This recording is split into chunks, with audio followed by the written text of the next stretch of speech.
नमस्कार आप सभी को। आज मैं फिर आप लोगों के बीच नाउन की अगली कड़ी में कि पुराने ग्रामर के हिसाब से हम लोगों ने नाउन के भेद पिछले वीडियो में जाना था।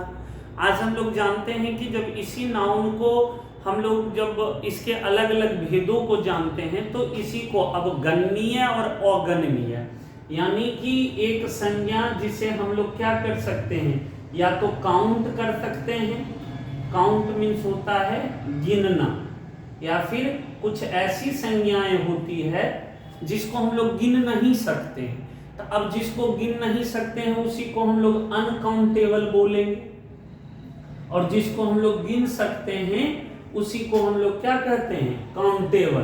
तो काउंटेबल मतलब गणनीय संज्ञा और अनकाउंटेबल मतलब वो अगणनीय संज्ञा हो जाता है कि जिसको हम लोग गिन नहीं सकते हैं। कहते हैं अब इसी दोनों को डिफरेंस करने के लिए या इसी दोनों को अलग अलग करने के लिए हमें एक और पॉइंट की जरूरत होती है जिसे हम लोग क्या कहते हैं, आर्टिकल कहते हैं। अब आर्टिकल कहते किसको हैं, तो जनरली हम लोग जानते हैं कि आर्टिकल ए एन और द, ए एन और द को ही हम लोग क्या कहते हैं, आर्टिकल। या फिर an article is a word which classify noun into countable और अनकाउंटेबल। एक ऐसा शब्द जो संज्ञा को गणनीय और अगणनीय में क्या करता है, अंतर बताता है। तो इसी के लिए हम लोग किसका प्रयोग करते हैं, आर्टिकल का। तो चलिए हम लोग जानते हैं कि आर्टिकल होते कौन कौन है।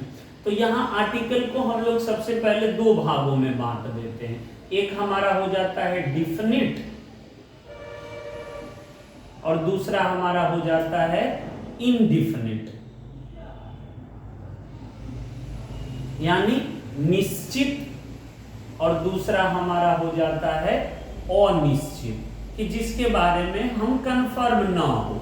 तो सबसे पहले हम लोग चर्चा कर लेते हैं किस पे, तो डिफिनिट वाले आर्टिकल में ही हम लोग प्रयोग करते हैं किसका, दा का प्रयोग करते हैं, और इनडिफिनिट वाले आर्टिकल में ही हम लोग किसका प्रयोग करते हैं, ए नहीं तो एन का प्रयोग करते हैं। अब एज ए लेटर हम लोगों ने यह भी जाना है कि हमारे पास जितने सारे अल्फाबेट्स हैं यानी ए से लेके जेड तक, उसमें से हम लोग यह भी जानते हैं कि ए, ई, आई, ओ और यू, यानी ये सारे के सारे हमारे क्या कहलाते हैं, वॉवेल कहलाते हैं।